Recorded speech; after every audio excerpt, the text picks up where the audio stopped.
محترم احبہ، نماز کسی حال میں معاف نہیں۔ بیماری کی حالت میں بھی نماز فرض ہے۔ کھڑے ہو کر نہیں پڑھ سکتے تو بیٹھ کر پڑھیں، بیٹھ کر نہیں پڑھ سکتے تو لیٹ کر پڑھیں، پانی نہیں ہے تو تیمم کر لیں۔ نماز تو میدان جنگ میں بھی معاف نہیں ہے۔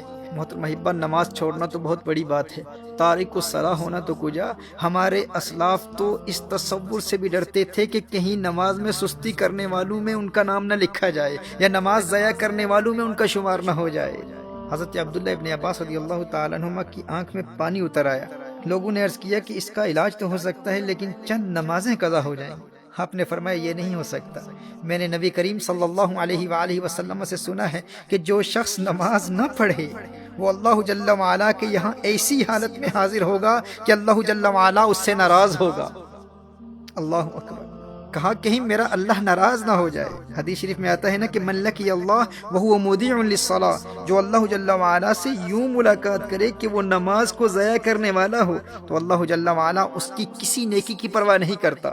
وہ خود کو نیکوکار سمجھے گا کہ میری اور تو بہت نیکیاں ہیں، ٹھیک ہے میری نماز قضا ہو گئی تھی لیکن میں نیک تو ہوں، میں صدقات دیتا ہوں، میں نے مسجدیں بنائی ہیں، میں خدمت خلق بجا لاتا ہوں، میرے اخلاق اچھے ہیں، یعنی اس کی اور بے شمار نیکیاں ہوں گی۔ وہ روزے دار بھی ہوگا، اس نے حج بھی کیا ہوا ہوگا، وہ خدمت خلق بھی بجا لاتا ہوگا، صدقات بھی دیتا ہوگا۔ وہ کہے گا کہ میری اور بے شمار نیکیاں ہیں، میں ایک اچھا انسان ہوں، کبھی کسی پر ظلم نہیں کیا، میں نے کبھی کسی کو مارا نہیں ہے، میں نے کسی کو کوئی تکلیف نہیں پہنچائی۔ کہا کہ اگر وہ تارک الصلاۃ ہے، اگر اس کی نمازیں ضائع ہو جاتی ہیں، اگر وہ نمازیں قضا کرتا ہے تو اللہ جل وعلا کو قیامت کے روز اس کی کسی اور نیکی کی پرواہ نہیں ہوگی۔ یہ حضور اکرم صلی اللہ علیہ وسلم کی حدیث ہے۔ اور ایک حدیث شریف میں آتا ہے من ترک الصلاۃ لقی اللہ وہو علیہ غضبان۔ اللہ اکبر! کہا کہ جس نے نماز ترک کی، قیامت کے روز وہ اللہ جل وعلا سے اس حال میں ملے گا کہ اللہ اس سے ناراض ہوگا اور اس سے اللہ کے غضب کا سامنا کرنا پڑے گا۔ محترم احبہ، نبی کریم صلی اللہ علیہ وآلہ وسلم نے ارشاد فرمایا کہ قیامت کے روز بندے سے سب سے پہلے اس کی نماز کے متعلق سوال ہوگا۔ اس سے پوچھا جائے گا نماز پڑھتا تھا کہ نہیں۔ اور ایک روایت میں ہے کہ وہ قیامت کے دن اس طرح آئے گا کہ اس کے چہرے پر 3 سطروں میں لکھا ہوگا۔ پہلی سطر میں لکھا ہوگا اے اللہ کے حق کو ضائع کرنے والے، اور دوسری سطر میں لکھا ہوگا اے اللہ کے غضب کے ساتھ مخصوص، اور تیسری سطر میں لکھا ہوگا کہ جس طرح تو نے دنیا میں اللہ کے حق کو ضائع کیا، اسی طرح آج تو اللہ کی رحمت سے مایوس ہوگا۔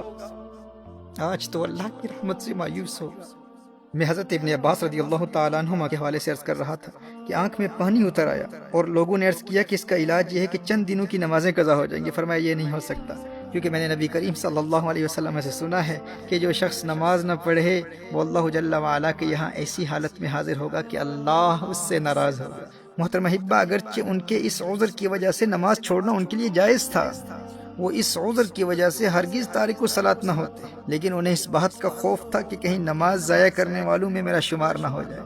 اور ایک روایت میں تو آیا ہے کہ انہیں کہا گیا کہ آپ کی نمازیں قضا نہیں ہوں گی، بس 5 دن زمین کے بجائے بلند لکڑی پر سجدہ کرنا ہوگا، یعنی زمین پر سجدہ نہیں کر پائیں گے، سجدہ کریں گے لیکن بلند لکڑی پر سجدہ کرنا ہوگا۔ تو حضرت عبداللہ ابن عباس رضی اللہ تعالیٰ عنہما نے ارشاد فرمایا 1 رکعت بھی اس طرح ادا نہیں کروں گا۔ میرے دوست، جسے سجدے کی لذت مل جائے وہ کہتا ہے کہ بھائی بینائی جاتی ہے تو جاتی رہے، لیکن ایک سجدے کی لذت سے جو روشنی اور بینائی دل کی آنکھ کو ملتی ہے، اس کا مقابلہ و موازنہ ماتھے کی آنکھ کی روشنی سے کہاں کیا جا سکتا ہے۔ وہ ایک سجدہ جسے تو گراں سمجھتا ہے، 1000 سجدوں سے دیتا ہے آدمی کو نجات۔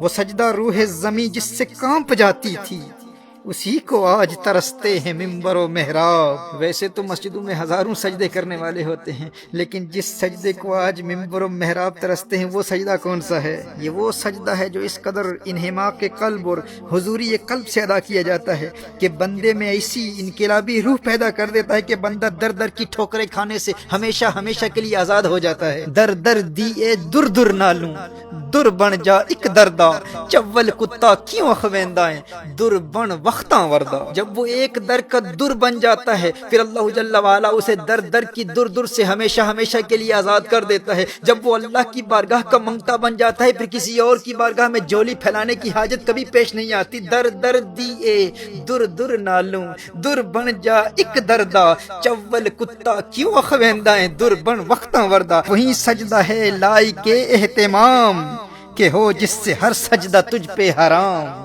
وہی سجدہ ہے لائق اہتمام کہ ہو جس سے ہر سجدہ تجھ پہ حرام۔